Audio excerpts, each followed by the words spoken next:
आजकल साइंस ने इतनी प्रोग्रेस कर ली है कि अगर सपोजिंग हम मेल्स की बात करें, किसी मेल को एजोस्पर्मिया हो गया, उसके स्पर्म्स बिल्कुल नीला है, वो भी आज की डेट में अपना ही बेबी मतलब अपने डीएनए का बेबी ले सकता है। कई कपल्स हैं जिनकी लेट मैरिज होती है या कोई लेडी में ऑलरेडी प्रॉब्लम्स है, तो उनको सही टाइम पे पहले ही उनको साल भर वेट नहीं करना चाहिए, पहले ही सलाह ले लेनी चाहिए। इसमें कपल्स के भी टेस्ट, हस्बैंड के भी टेस्ट होते हैं, वाइफ के भी टेस्ट। भी कपल को उम्मीद नहीं खोनी चाहिए। अगर उसके यूट्रस है, अंडेदानियां हैं मतलब और हल हर चीज का हल है। ये सारी जो न्यूअर टेक्निक्स है वो उन बेऔलाद जोड़ों के लिए है जिनके कपल्स के बेबीज नहीं है और वो ट्राई कर रहे हैं, उनके पास टाइम नहीं है, क्योंकि सोशल प्रेशर होता है, फैमिली प्रेशर होता है, आपको पता है, क्योंकि साथ वालों के बच्चे जब बहुत बड़े हो जाते हैं तो उनको होप नहीं लूज करनी चाहिए। इन टेक्निक्स के थ्रू वो भी बच्चा ले सकते हैं। ना हो ना उम्मीद, ना उम्मीदी ज़वाले इल्म इरफा है, उम्मीद मर्द मोमिन है खुदा के राजदानों में। अस्सलामु अलैकुम नाज़रीन, आप देख रहे हैं कश्मीर क्राउन और मैं हूं आपके साथ मंजूर डार। नाज़रीन मोहतरम, शादी कहें या निकाह एक ऐसी नियामत मानी जाती है जिससे दोनों कपल्स को सुकून मिलता है, और ये सुकून तभी बरकरार रहता है जब अल्लाह सुब्हानहू व तआला की जानिब से इन दोनों कपल्स को औलाद की नियामत से नवाजा जाता है। और इस नियामत का अंदाज़ा और इस नियामत की अहमियत और अफादियत का अंदाज़ा वही लोग लगा सकते हैं जिनके पास औलाद है, और वही लोग इसकी फ़र्क को महसूस कर सकते हैं जो इस औलाद की नियामत से महरूम है। नाज़रीन, हमारे इंडिया में या जम्मू कश्मीर में बहुत सारे ऐसे कपल्स हैं जो इस बात से परेशान हैं कि शादी के बाद लंबा अरसा हो गया है लेकिन वो अभी भी औलाद की नियामत से महरूम है। वजह क्या है, वजूहात क्या है, और किस कदर ये औलाद की नियामत ना होना दोनों कपल्स के लिए एक परेशानी का बाइस बनना है। आज के प्रोग्राम में हमने मुनासिब जाना इन सवालों का जवाब जानना और इन सवालों का हल जानना। और आज के प्रोग्राम में हमारे साथ मौजूद हैं नॉर्थ इंडिया की मशहूर और मारूफ आईवीएफ स्पेशलिस्ट कहें, fertility specialist doctor Samita Sofat. Doctor साहिबा, आपका बहुत बहुत शुक्रिया। धन्यवाद। डॉक्टर साहब का आपका इंट्रोडक्शन देने की आवाम को जरूरत नहीं है क्योंकि आपका बहुत बड़ा नाम है और आप बहुत सारे ऐसे लोगों की जो नाउम्मीद हुए थे उनकी उम्मीद बनी है। बहुत सारे ऐसे कपल्स जो परेशानी में थे, इस औलाद की नियामत से महरूम है, उनके लिए अल्लाह सुब्हानहू व तआला के बाद आप एक उम्मीद की किरण बनी है। आपने उनके चेहरों पे खुशी लाई, आपने उनके घरों में वो रोशन किया, उनके घरों में उजाला लाया। सबसे पहले आपसे जानेंगे कि इनफर्टिलिटी का जो रेट है बढ़ता जा रहा है। हमारे जम्मू कश्मीर की बात करें, इंडिया की बात करें, लगातार जो कपल्स शादीशुदा हैं औलाद की नियामत से महरूम है। क्या लगता है, आप इसके माहिर हैं, आपके पास ऐसे केसेस आते हैं, क्या लगता है क्या है बुनियादी वजूहात कि इनफर्टिलिटी दिन ब दिन बढ़ती जा रही है? देखिए, इनफर्टिलिटी ग्लोबली बहुत बढ़ गई है, इंडिया में भी बढ़ गई है और डेफिनेटली जम्मू एंड कश्मीर में भी बढ़ गई है। इसके कई कारण हो सकते हैं। एक तो आजकल बहुत फास्ट लाइफ है, मेंटल स्ट्रेस है, जो खाना पीना है वो बहुत अच्छा नहीं है, उसके कारण जो है ग्लोबली इनफर्टिलिटी बढ़ती जा रही है और कपल्स की लेट मैरिज भी हो गई है। पर एक चीज़ का मैं जिक्र करना चाहूँगी कि जो ये इनफर्टिलिटी की प्रॉब्लम है उसके लिए मेल और फीमेल यानी कि हस्बैंड वाइफ दोनों ही रिस्पॉन्सिबल होते हैं हमेशा। मतलब ये नहीं है कि सिर्फ वाइफ, मतलब दोनों में प्रॉब्लम, बिल्कुल दोनों में। तो मेरी सलाह है कि जब भी कोई कपल आए, हस्बैंड वाइफ दोनों की जांच जरूरी है, क्योंकि अगर 100 केसेस देखे जाए तो उसमें से लगभग ऐसे हैं जिनमें 40 में वाइफ्स में प्रॉब्लम होती है और 40 ऐसे हैं जिनमें मेल्स में प्रॉब्लम होती है। 10 से 15% ऐसे कपल्स हैं जिनमें दोनों हस्बैंड वाइफ में प्रॉब्लम होती है और 5% कपल्स ऐसे हैं जिनमें सब कुछ ठीक होते हुए भी पर उनको औलाद का सुख नहीं मिलता। सो एज अ रिजल्ट दोनों हस्बैंड वाइफ ही रिस्पॉन्सिबल है। तो मैम, कैसे पता चल पाए कि मर्द में प्रॉब्लम है या फीमेल में प्रॉब्लम है, और बच्चा न होने की क्या क्या प्रॉब्लम्स मजीद होती हैं? और इनका हल क्या है आपके पास?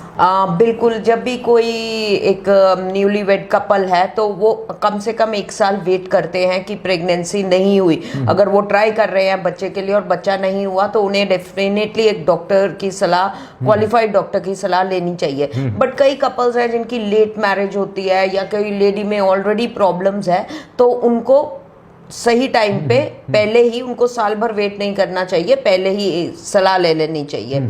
इसमें कपल्स के भी टेस्ट, हस्बैंड के भी टेस्ट होते हैं, वाइफ के भी टेस्ट होते हैं। सो जो हस्बैंड के टेस्ट है उसमें स्पर्म्स का टेस्ट किया जाता है, क्योंकि सीमन से ही पता लगता है कि हस्बैंड फर्टाइल है कि नहीं है। सो हस्बैंड का एक सिंपल सीमन एनालिसिस होता है, बट हमारे पास यहाँ पे स्पेशलाइज्ड मशीन्स है जिनके हम जरिए सीमन टेस्ट करते हैं। उसमें सारी सीमन की रिपोर्ट डिटेल्स में आ जाती है, पता लग जाता है कि स्पर्म काउंट ठीक है। एजोस्पर्मिया मींस जिनके स्पर्म्स बिल्कुल निल है नहीं, जिसको मेजोस्पर्मिया कहते हैं, या फिर बहुत कम मात्रा में है जिसको हम ओलिगोस्पर्मिया कहते हैं, या बहुत सारे डेड स्पर्म्स भी है। सो मेल्स के बेसिकली ये टेस्ट हो गया।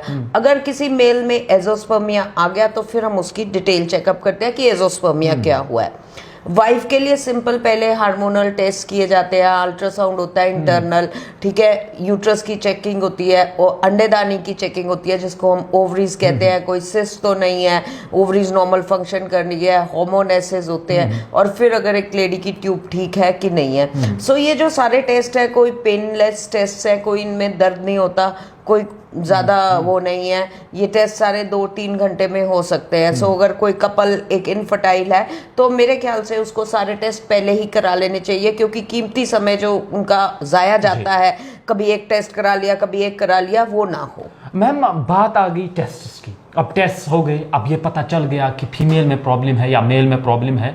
जहां आपने पहले बोला कि जदीद तरीन टेक्नोलॉजी के ज़रिए ये पता चलता है कि किस में प्रॉब्लम है, क्या हमारे पास आजकल के जदीद दौर में कोई टेक्नोलॉजी है, कोई राह ऐसी है जिससे पता चल गया कि दोनों में किसी में प्रॉब्लम है, तो उसके बाद उसका हल ढूंढा जाए और जो औलाद की नियामत है उससे कोशिश की जाए कि उसमें प्रोड्यूस हो सके, यानी वो इस बात पे आ जाए, इस मकाम पे आ जाए कि वो बच्चे को जन्म दे सके?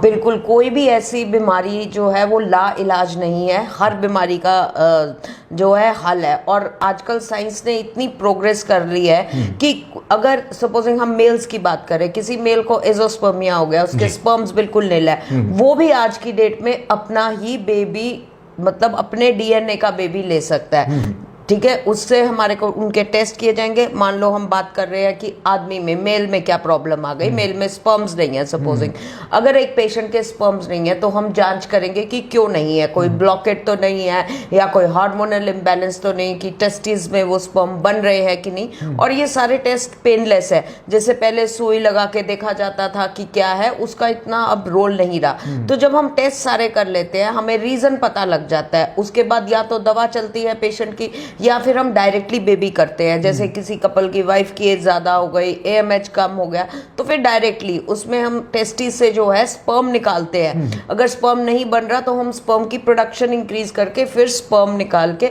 वो स्पर्म और एग हम लेबोरेटरी में मिला के पेशेंट का अपना बच्चा यूट्रस में रखते हैं। यानी कि जो चीज़ नेचर नहीं कर पा रही वो हम विज्ञान के जरिए, साइंस के जरिए पेशेंट को उनका अपना बच्चा देते हैं।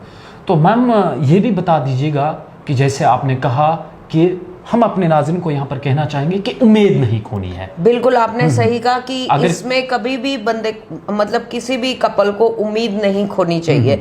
अगर उसके यूट्रस है, अंडेदानियां हैं, मतलब और हल हर चीज का हल है। तो ये बता दीजिएगा, अब आते हैं हम जदीद तरीन टेक्नोलॉजी पे। जिस तरह आपने कहा कि ये पता चल गया कि किस में प्रॉब्लम है, तो ये बताइएगा कि यहाँ पर किस तरीके से उसका आप इलाज करते हैं, उसका इलाज व मुआवजा होता है और वो इस कदर तैयार हो जाता है कि वो अपने ही बच्चे को जन्म दे सके, जैसे आपने कहा कि। और ये भी बता दीजिएगा कि ये IVF असल में होता क्या है, क्योंकि बहुत सारे ऐसे कपल्स हैं, उन्हें डर रहता है कि क्या पता पेन होती है, किस तरीके से होता है, थोड़ा सा उन्हें समझा दीजिएगा कि IVF होता क्या है। देखिए, IVF जो है, जो सिंपल हम जिसको प्लेन IVF कहते हैं, उसमें जो है प्लेन IVF में एक सिंपल लेडी के हम एग्स लेते हैं, हस्बैंड का स्पर्म्स लेके एम्ब्रियो तैयार करके बचा रख देते हैं, बट वो आज उसके ऊपर बहुत नई टेक्निक्स आ गई हैं जिसको हम एडवांस्ड आईवीएफ कहते हैं, जो कि बहुत सारे जम्मू कश्मीर के पेशेंट्स को उनके वहाँ नहीं मिल पाता, क्योंकि और उनको बाहर आना पड़ता है। कई बार पहले वो लोग बॉम्बे जाते थे, चेन्नई जाते थे, आउट ऑफ इंडिया जाते हैं, पर अब उनको कहीं जाने की जरूरत नहीं है। हमारे हॉस्पिटल में सारी ये इन हाउस फैसिलिटीज है। इसको हम कहते हैं ICSI, IMSI, laser hatching, CASA, embryo monitoring system, इन सब से जो है हम आईवीएफ का कामयाबी दर काफी हद तक बढ़ा सकते हैं। जहां किसी टाइम पे सिर्फ 20% था, अब वो आज की डेट में 70% तक चला गया है। सो ये सारी जो न्यूअर टेक्निक्स है वो उन बेऔलाद जोड़ों के लिए है जिनके कपल्स के बेबीज नहीं है और वो ट्राई कर रहे हैं, उनके पास टाइम नहीं है, क्योंकि सोशल प्रेशर होता है, फैमिली प्रेशर होता है, आपको पता है, क्योंकि साथ वालों के बच्चे जब बहुत बड़े हो जाते हैं तो उनको होप नहीं लूज करनी चाहिए। इन टेक्निक्स के थ्रू वो भी बच्चा ले सकते हैं। तो जैसा कि हमने देखा बाहर लोगों की भी बहुत ज़्यादा भीड़ है, और जिस तरह एदाद शुमार भी सामने आया कि इनफर्टिलिटी बहुत ज़्यादा बढ़ती है, तो ऐसे कई सारे सेंटर्स होंगे। क्या लगता है कि ऐसे सारे जो सेंटर्स वजूद में आए हैं इस इनफर्टिलिटी को कम करने में कहीं ना कहीं कामयाब हो रहे हैं? देखिए, ऐसी बात, जैसे जैसे इनफर्टिलिटी, बांझपन की समस्या बढ़ती जा रही है, वैसे वैसे बहुत सारे सेंटर्स भी खुले जा रहे हैं। पर मैं पेशेंट को हमेशा एक सलाह जरूर दूंगी कि अगर उन्होंने कहीं से भी ट्रीटमेंट कराना है, वो एक डॉक्टर का एक्सपर्टाइज देखे, उनकी फैसिलिटीज देखे, क्योंकि अगर फैसिलिटीज भी हो और एक्सपर्टाइज ना हो तो कोई फायदा नहीं होता। सो दोनों चीजें, नॉलेज और फैसिलिटीज बिल्कुल अच्छी लेवल की होनी चाहिए, वहीं से उनको ट्रीटमेंट कराना चाहिए। मतलब एक डॉक्टर की सिलेक्शन करनी भी बहुत जरूरी है इसमें। डॉक्टर साहब, आपका कुछ कहना नहीं, आपका माशाल्लाह बहुत बड़ा नाम है, बहुत लोगों की आप उम्मीद हैं। इस वक्त आप यहाँ पर आपका सेंटर है लुधियाना पंजाब में। इनकेस जो हमारे जम्मू कश्मीर के लोग आपको देख रहे होंगे, अभी कई सारे सवालात उनके मन में आ रहे होंगे, कई सारी बातें जो खुल के वो बता नहीं सकते, वो चाहते होंगे कि हम डॉक्टर साहिबा से बात कर लें, तो ये बता दीजिएगा, अगर जम्मू कश्मीर से या हिंदुस्तान की और किसी स्टेट से कोई यहाँ आपके पास आना चाहता हो, कोई सलाह या मशवरा लेना चाहता हो ट्रीटमेंट के लिहाज से, किसी परेशानी के लिहाज से, तो उनके लिए बता दीजिएगा आपके यहाँ क्या फैसिलिटीज अवेलेबल है? देखिए, जब हमारे यहाँ पे जो पेशेंट्स हैं सारे नॉर्थ से आते हैं और बहुत सारे पेशेंट्स जम्मू कश्मीर से भी आते हैं, तो उनको हम वो फैसिलिटीज प्रोवाइड करते हैं जो उनकी स्टेट में नहीं है, क्योंकि कई एरियाज हैं जो बहुत डेवलप नहीं हुए या बहुत दूर से उनको आना पड़ता है। पर डेफिनेटली अगर वो आएंगे तो हमें उम्मीद है कि वो अपना बेबी लेके जाएंगे। इसमें सारी वर्ल्ड क्लास फैसिलिटीज हमारे पास है एट पार। पिछले 28 साल से हम लोग यहाँ पे इनफर्टिलिटी का काम कर रहे हैं। हमारी पूरी इन हाउस टीम है, हम पेशेंट की काउंसलिंग करते हैं, एक्सपर्टाइज है, नॉलेज है, और जो वर्ल्ड क्लास इक्विपमेंट है वो सारा इस हॉस्पिटल में लगा हुआ है। डॉक्टर साहब, आपसे मजीद भी बातचीत करेंगे, लेकिन अभी हमारे पास बहुत कम टाइम है, आपसे इजाज़त चाहेंगे। अगली बार फिर आपसे मुलाकात करेंगे। बहुत बहुत शुक्रिया आपका अपना कीमती टाइम देने के लिए। चलिए जी, ये थी आज हमारे साथ नॉर्थ इंडिया की मशहूर और मारूफ काबिल तरीन इनफर्टिलिटी स्पेशलिस्ट डॉक्टर समीता।